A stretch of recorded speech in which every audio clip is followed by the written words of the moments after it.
You know what's worse than breaking your hip at 72? Breaking your hip and discovering that the people you'd die for wouldn't even pick up a gallon of milk for you. I learned that lesson in the most humiliating way possible. Standing in my kitchen, phone in hand, tears burning behind my eyes, while my daughter-in-law's laughter still echoed in my ears. "Order Instacart, old woman."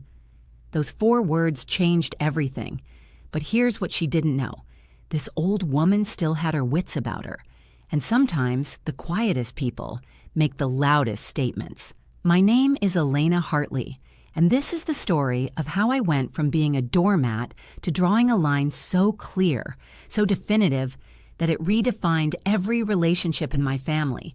This isn't a tale of petty revenge. It's about self-respect, boundaries, and what happens when kindness is mistaken for weakness one too many times. Let me take you back to where it all began. It was a Tuesday morning in March when my life literally came crashing down. I was reaching for my gardening gloves on the top shelf of my garage. Those same gloves I'd used for 30 years to tend the rose garden my late husband had planted for me. My foot caught on a bag of potting soil I'd left on the floor the night before. The fall happened in slow motion and all at once. I felt my body twist, heard the crack before I felt the pain, and then I was on the cold concrete floor, my hips screaming in agony that took my breath away. My neighbor, Mrs. Patterson, found me 20 minutes later. She'd heard my cries and climbed over the fence, something I never thought I'd see a 70-year-old woman do. The ambulance, the hospital, the surgery, it all blurred together in a haze of pain medication and fluorescent lights.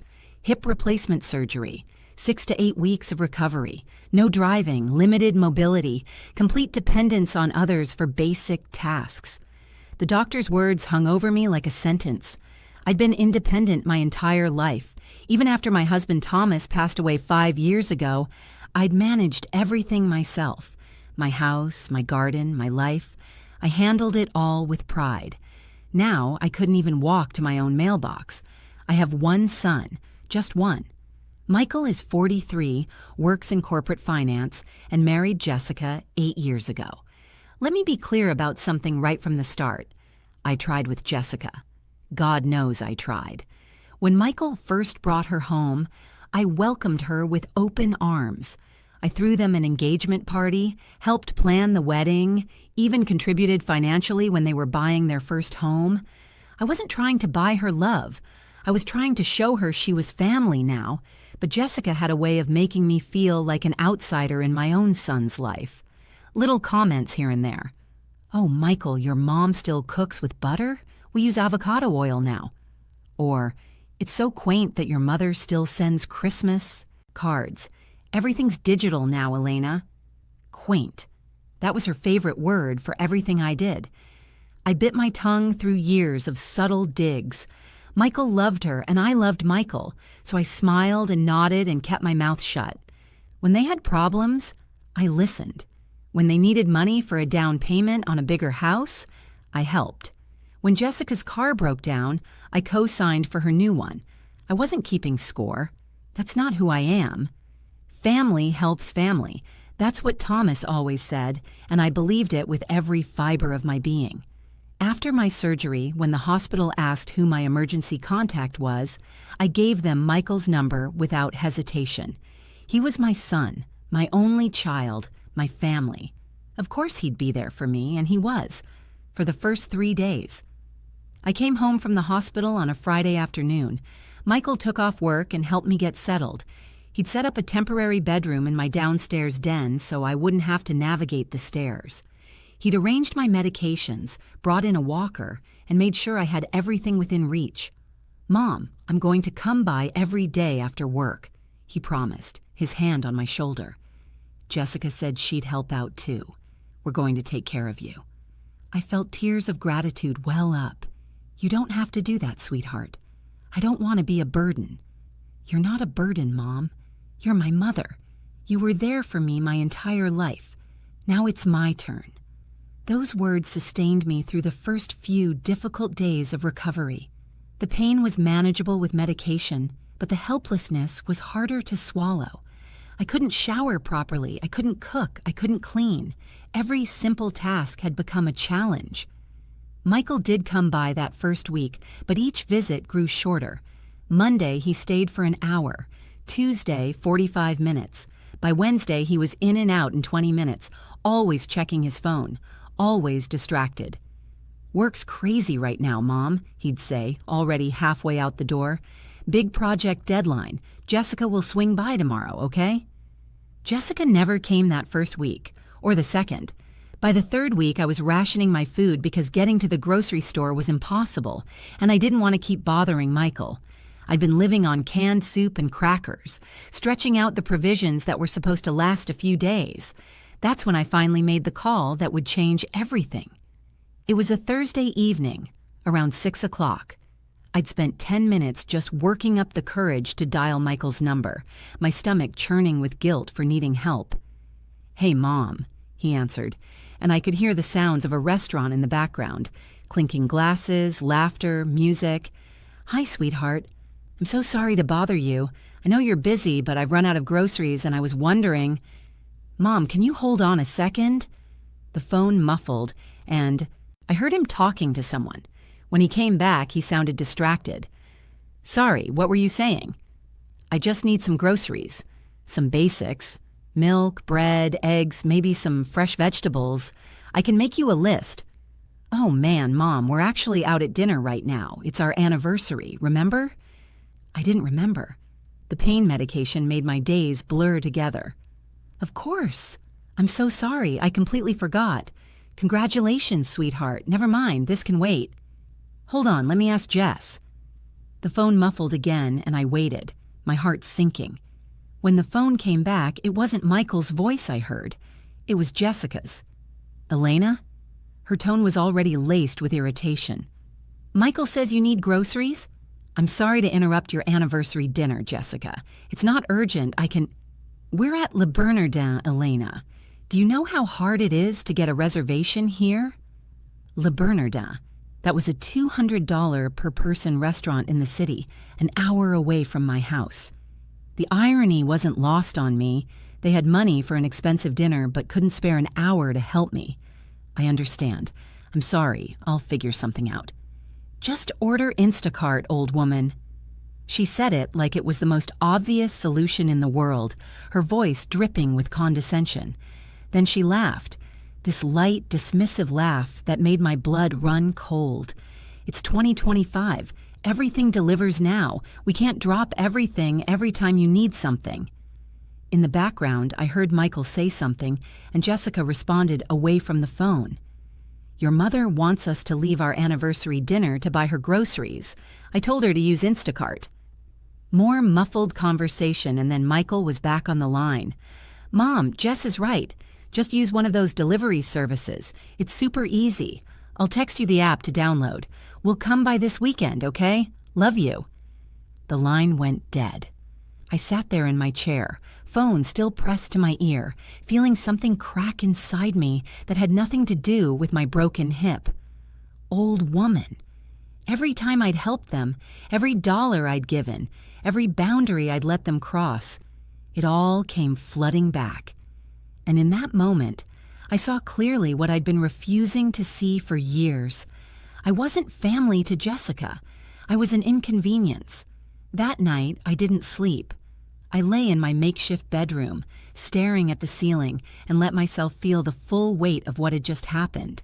I'd raised Michael to be kind, to be generous, to take care of family. Where had I gone wrong?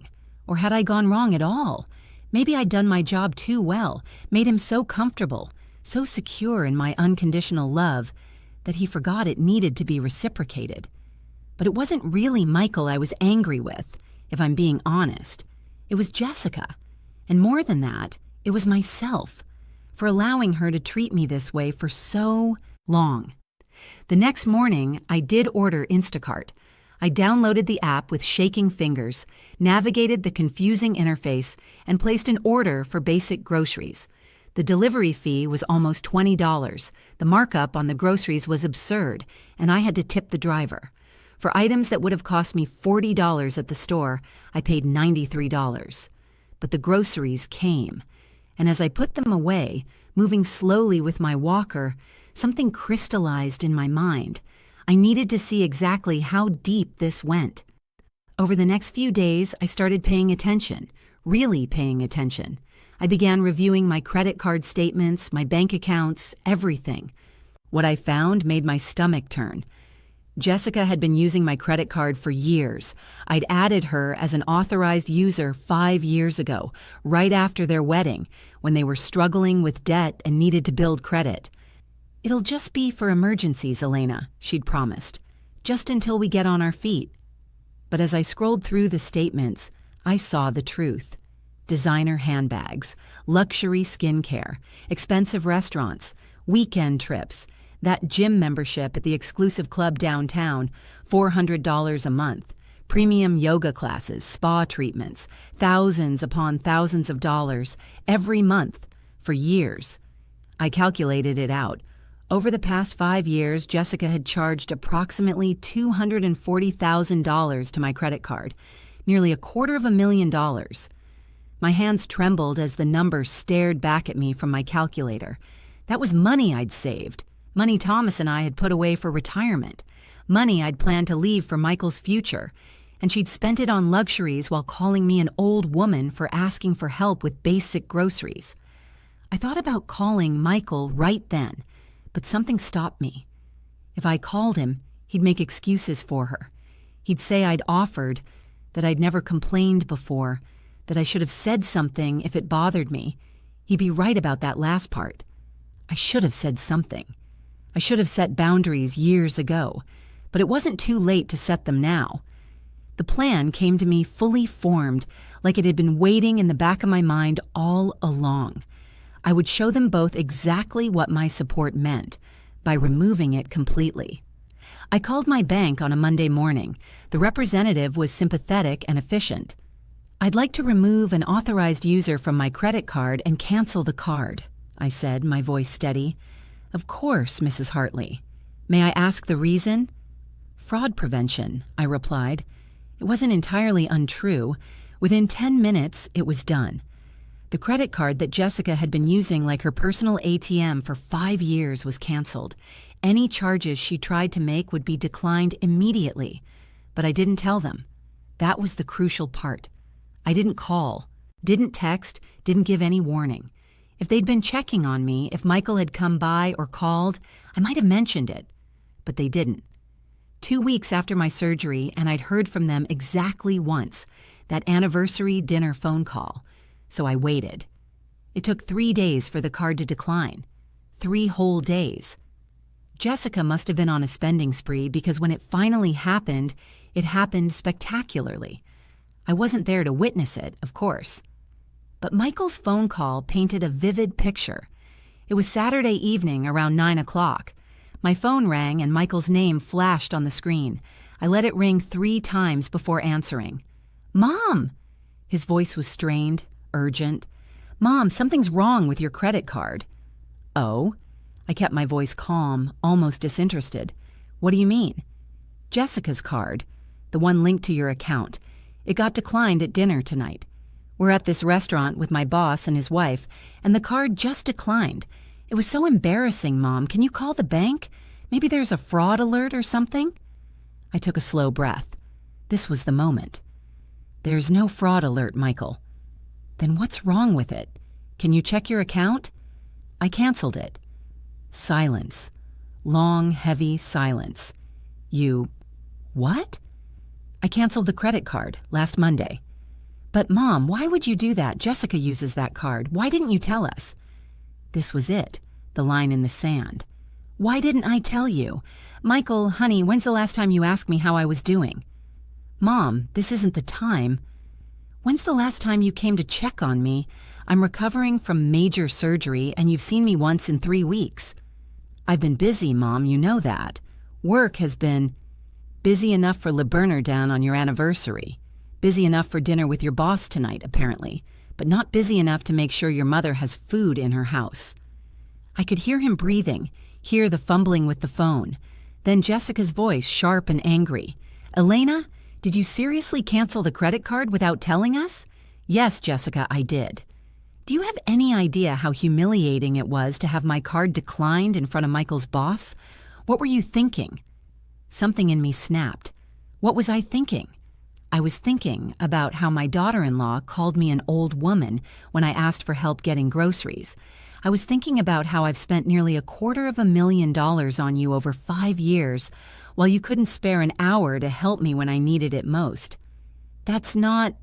We were going to help you. You were going to help me. When, Jessica? After you finished spending my retirement fund on designer bags and spa treatments. I can't believe this. Her voice was shaking now, whether from anger or shock, I couldn't tell. You're punishing us because we couldn't drop everything. I'm not punishing anyone. I'm simply stopping what should have stopped years ago. You're a grown woman with a job, Jessica. It's time you paid for your own luxuries.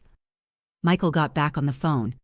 Mom, please, we can talk about this later, but right now I'm standing outside the restaurant and I need to pay the bill.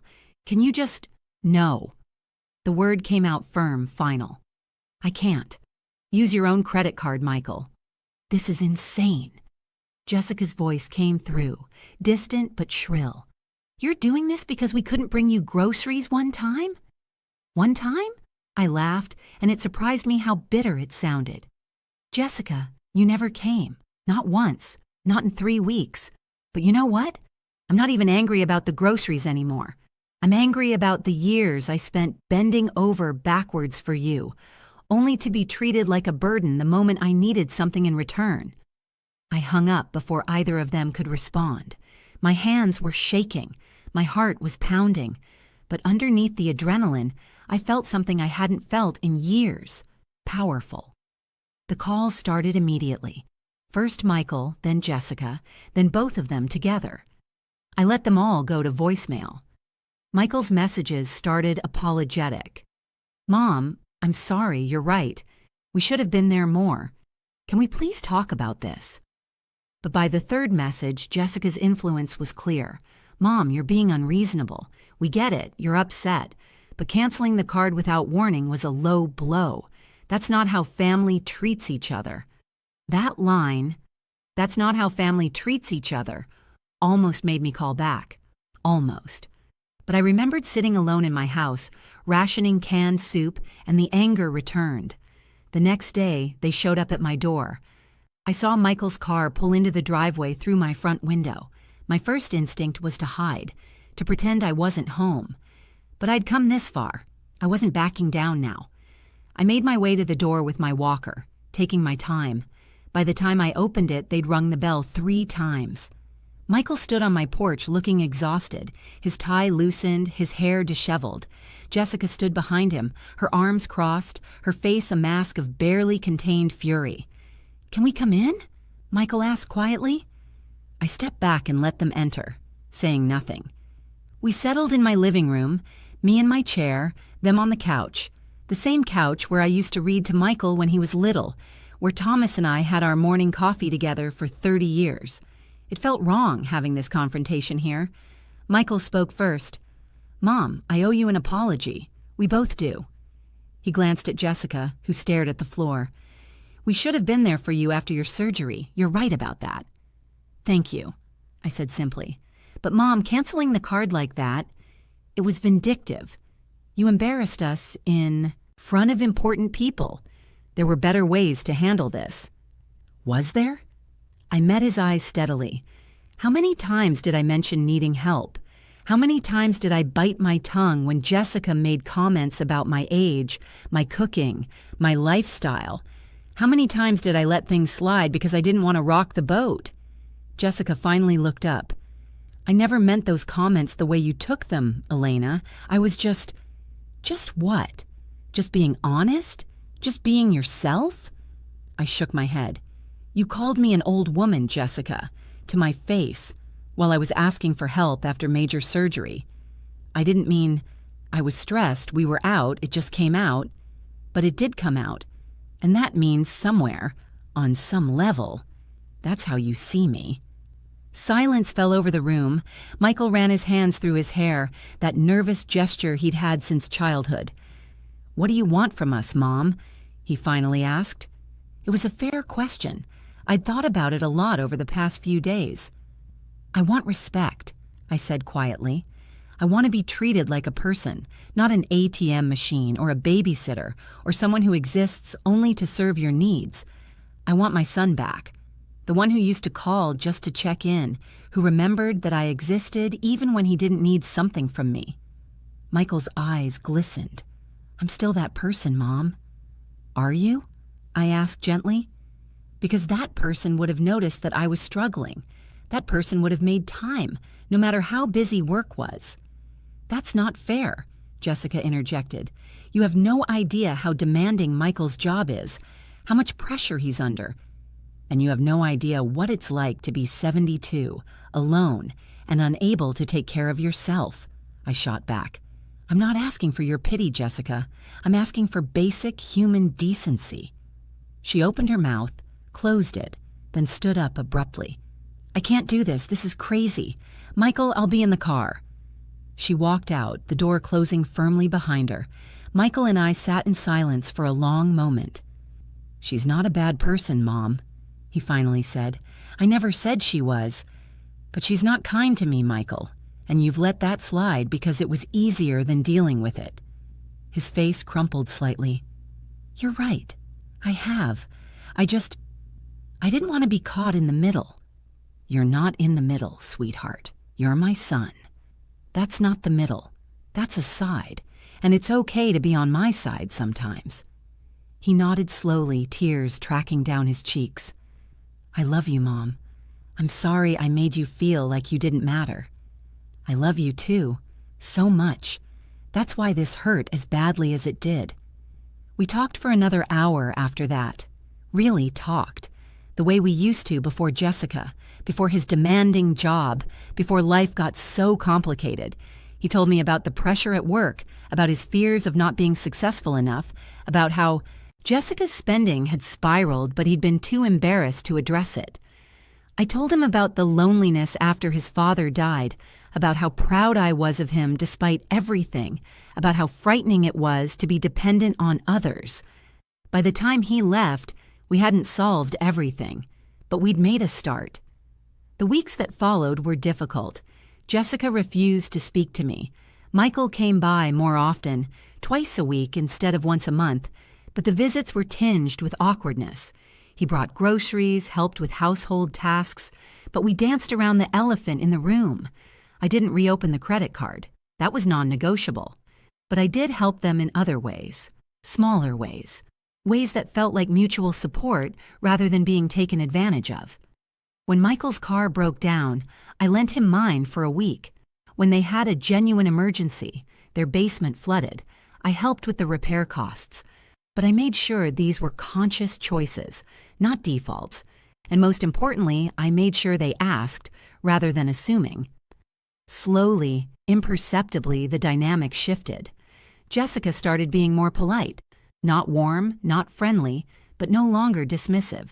She'd say thank you when I helped with something. She stopped making comments about my age or my lifestyle.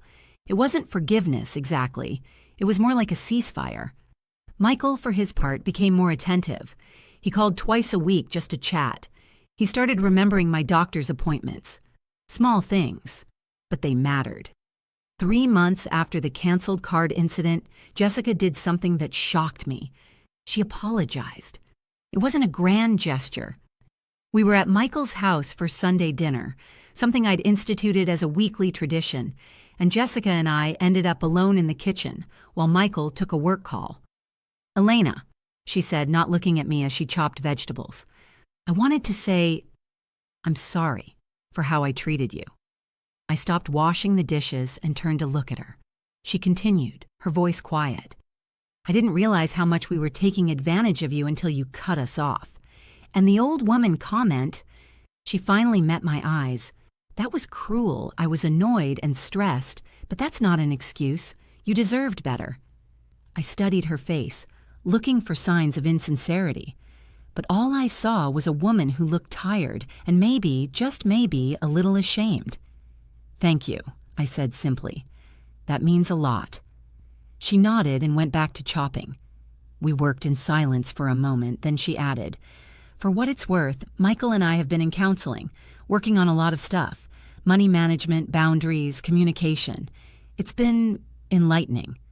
"That's good," I said. "Really good." And I meant it. I'm writing this now, 6 months after the incident, fully recovered from my hip surgery. My garden is blooming again. Those roses Thomas planted are more beautiful than ever. Looking back, I don't regret what I did. Not the canceled card, not the confrontation, not any of it. Because here's what I learned. Kindness without boundaries isn't kindness at all. It's enabling.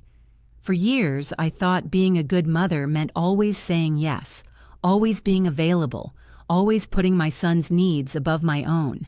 But that's not what I taught him. What I taught him was that his needs mattered more than mine, that I didn't deserve reciprocity, that he could take without giving, and I'd just keep smiling. That's not love. That's martyrdom. And martyrdom doesn't create healthy relationships. It creates resentment on both sides. When I canceled that credit card, I wasn't being petty or vindictive. I was finally, after 72 years, advocating for myself. I was saying, I matter too. My needs are valid. My feelings are important. And the surprising thing? Once I started valuing myself, others started valuing me too. Michael and I are closer now than we've been in years, not because I'm giving him money or doing things for him, but because we have a real relationship based on mutual respect. He knows I'll help when he truly needs it, and I know he'll be there for me. Jessica and I will never be best friends. That ship sailed long ago, but we've reached an understanding. She knows where the boundaries are now, and she respects them. Most of the time, anyway. The incident taught me something else, too. It's never too late to change the dynamic. I spent years thinking I was stuck with the family dynamic we'd created, that changing it would cause irreparable damage. But the damage was already being done, slowly, invisibly, with every time I swallowed my hurt and pretended everything was fine. Sometimes the most loving thing you can do is say, no. Sometimes standing up for yourself is the only way to save a relationship that's drowning in resentment and one-sided sacrifice. My hip has healed. The scar is still there, a thin line on my upper thigh that I see every morning when I get dressed. It reminds me of how fragile we all are, how quickly everything can change, how much we need each other. But it also reminds me of something else, that I survived, that I got back up, literally and figuratively, that I found my strength when I needed it most. I'm Elena Hartley. I'm 72 years old. I'm a widow, a mother, a gardener, and a woman who finally learned to stand up for herself. And I'm no longer anyone's old woman. I'm just Elena, and that's enough. The credit card is still canceled, by the way. Jessica got her own. Michael pays for his own expenses. And when they take me out to dinner now, which they do regularly, Michael always insists on paying. Last week, I fell again. Nothing serious, just lost my balance in the garden. But this time, when I called Michael, he answered on the first. Ring. Mom, are you okay? I'm fine, honey, just a little fall. But could you maybe come by after work? I'd feel better if you checked on me. I'm leaving the office right now. I'll be there in 20 minutes. He was there in 15. Jessica came too. She helped me inside, made me tea, and stayed until she was sure I was all right. It's not perfect. We're not a Hallmark movie family. We still have our tensions and our difficult moments, but we're real, and we're trying. And that's more than I could have said 6 months ago. Sometimes the best thing you can do for the people you love is teach them how to love you back, even if the lesson is painful, even if it costs you something, especially then. Because love without respect isn't love at all. It's just habitual kindness. And habitual kindness, I've learned, can hurt just as much as cruelty. It just takes longer to show the bruises. So here's my advice. To anyone who's listening, set your boundaries. Know your worth. Don't wait until you're flat on your back with a broken hip to realize that you deserve better. Stand up for yourself, Even if your voice shakes, even if you're 72 years old and scared of losing the only family you have left, stand up anyway, because you matter. Your needs are valid, and you deserve to be treated with respect, even if you have to cancel a few credit cards to prove it. This is Elena Hartley, and that's my story. Thanks for listening.